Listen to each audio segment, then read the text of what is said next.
할렐루야. 6월 24일 매일 말씀과 함께하는 삶의 시간입니다. 오늘은 신명기 26장 12절에서 15절 말씀을 묵상하겠습니다. 셋째 해 곧 11조를 드리는 해에 내 모든 소산에 11조 내기를 마친 후에 그것을 레위인과 객과 고아와 과부에게 주어 내 성읍 안에서 먹고 배부르게 하라.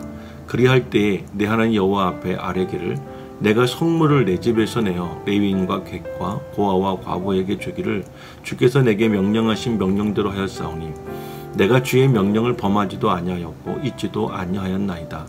내가 애곡하는 날에 이 성물을 먹지 아니하였고 부정한 몸으로 이를 떼어두지 아니하였고 죽은 자를 위하여 이를 쓰지 아니하였고 내 하나님 여호와의 말씀을 청종하여 주께서 내게 명령하신 대로 다 행하였사오니 원하건대 주의 거룩한 처소 하늘에서 보시고 주의 백성 이스라엘에게 복을 주시며 우리 조상들에게 맹세하여 우리에게 주신 젖과 꿀이 흐르는 땅에 복을 내리소서 할지니라. 어제에 이어 오늘도 여러분에게 조금 부담이 되겠지만 11조에 관한 말씀을 나누려고 합니다. 이번 기회에 성경에서 말하는 11조를 완전히 이해할 수 있기를 소망합니다. 어제는 11조의 정의와 범위에 관하여 말씀드렸습니다. 오늘은 소득의 얼마를 11조로 구분해야 할까요? 라는 질문에 대한 대답을 함께 고민해 보겠습니다. 우리는 11조의 양을 단순히 우리가 얻은 소득의 10분의 1이라고 생각합니다. 그래서 100만원의 소득 중에 10만원, 10만원의 소득 중에서 1만원을 계산합니다. 하지만 구약성경에서 나오는 사람들의 11조는 최소 11.8%에서 최대 21.8%까지 들었다고 합니다. 물론 그들이 아무런 근거 없이 그렇게 계산한 것이 아니었습니다. 그들의 11조 계산법은 다음과 같습니다. 먼저 소득이 100%가 있다고 한다면 그중 2%를 먼저 구분하여 성전에서 항시적으로 봉사하는 레위인들과 제사장들을 위하여 드렸습니다. 이것을 테르마라고 불렀습니다. 이는 민수기 31장 30절의 말씀을 근거로 하는데 이것은 당시의 전리품을 나누던 예에서 레위인들과 제사장들에게 드리는 2%를 먼저 드리는 것으로 체계화했습니다. 이 테르마를 먹을 수 있는 사람들의 범위는 성전의 제사장들과 그 직계 가족들이었습니다. 이렇게 테르마 2%를 구분하고 난 다음 전체 소득의 98%가 남은 상황에서 비로소 10%를 구분해냅니다. 이것을 마세르라고 불렀습니다. 이 마세르의 용도는 각 지방의 제사장들과 레위인들을 위하여 드리는 용도로 사용되었습니다. 그래서 제사장과 레위인들의 가족은 바로 이 마세르를 먹고 살 수 있었습니다. 그리고 세 번째는 테르마와 마세르를 제외하고 난 88%에서 다시 10%를 구분했는데요. 세 번째 해와 여섯 번째 해에 구분해내어 이것으로 고아와 과부, 가난한 자들, 즉 스스로 생계를 위해 일할 수 없어서 소득이 없는 사람들을 위하여 돕는 용도로 사용했습니다. 이것을 본문 신명기 26장 12절에서 마세르 쇠인이라고 말을 했습니다. 하지만 이 마세르 쇠인은 테르마와 마세르에 비해 의무가 아닌 자원함에 의해 드리는 것이었습니다.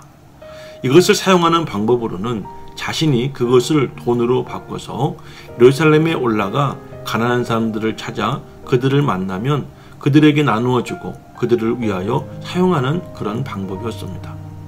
결국 성경시대의 사람들이 내는 11조의 분량으로 6년의 기간 동안 매해 하나님의 것으로 구분해내는 11조의 총액은 자신의 순소득 100% 가운데 최소 11.8%였고 그리고 3년과 6년 되는 해에는 최대 21.8%까지도 될 수 있었습니다. 그러나 이렇게 많은 양을 드리는 것이 이스라엘 백성들에게 고민이 되거나 또 고통이 되거나 하지 않았습니다. 왜냐하면 그들은 당연히 그것이 하나님의 것이라고 생각했기 때문입니다. 그 외에 그들은 당당히 그 하나님께 복을 구할 수 있었습니다. 이렇게 자기 소득의 11.8%나 21.8%를 하나님의 것으로 드리는 의미는 하나님의 백성은 자기 주변에 생계를 이어가지 못하는 사람들에 대하여 책임져야 할 필요가 있다는 것을 알려주기 위함이었습니다. 그리고 이것을 통해 이 세상은 하나님에 의해 창조된 것이 맞고 그리고 이 세상은 하나님의 법으로 이루어지므로 하나님 나라가 이루어질 수 있다는 가능성을 보여줄 수 있는 계기가 된 것입니다.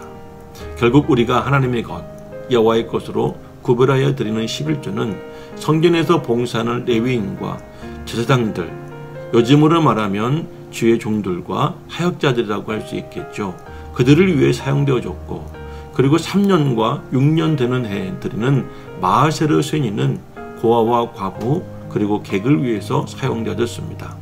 그 결과 성전에서 백성을 위해 봉사하는 레위인과 제사장들은 생계를 유지하며 계속해서 백성들을 위하여 봉사할 수 있었고, 그리고 백성들은 그들을 통하여 끊이지 않고 하나님께 제사를 드리므로 하나님과의 영적 관계를 유지할 수가 있었습니다. 또한 가난하고 소외되고 연약한 우리 이웃들도 더불어 함께 사는 건강하고 행복한 나라를 이룰 수 있었습니다. 법외로운 여러분, 하나님의 백성은 11조를 통하여 하나님의 법을 따라 하나님의 교회에서 예배와 봉사 일을 맡아 목회자와 그리고 사역하는 사역자들, 그리고 주변에서 자기 손으로 생계를 책임지지 못하는 사람들을 책임질 줄을 아는 그런 사람들이 되어야 합니다. 그러므로 하나님의 것, 여호와의 것엔 11조를 드리는 그 여러분의 신앙의 삶을 여러분들도 이 당시의 사람들처럼 당연한 것으로, 또 그것들을 통한 하나님의 역사를 기대하며 드릴 수 있기를 소망합니다. 내일은 11조에 대한 마지막 시간으로 11조의 사용처에 대하여 함께 말씀을 나누겠습니다. 저는 예수님처럼 해상과 공감하는 교회 꿈의 교회 엄원식 목사였습니다.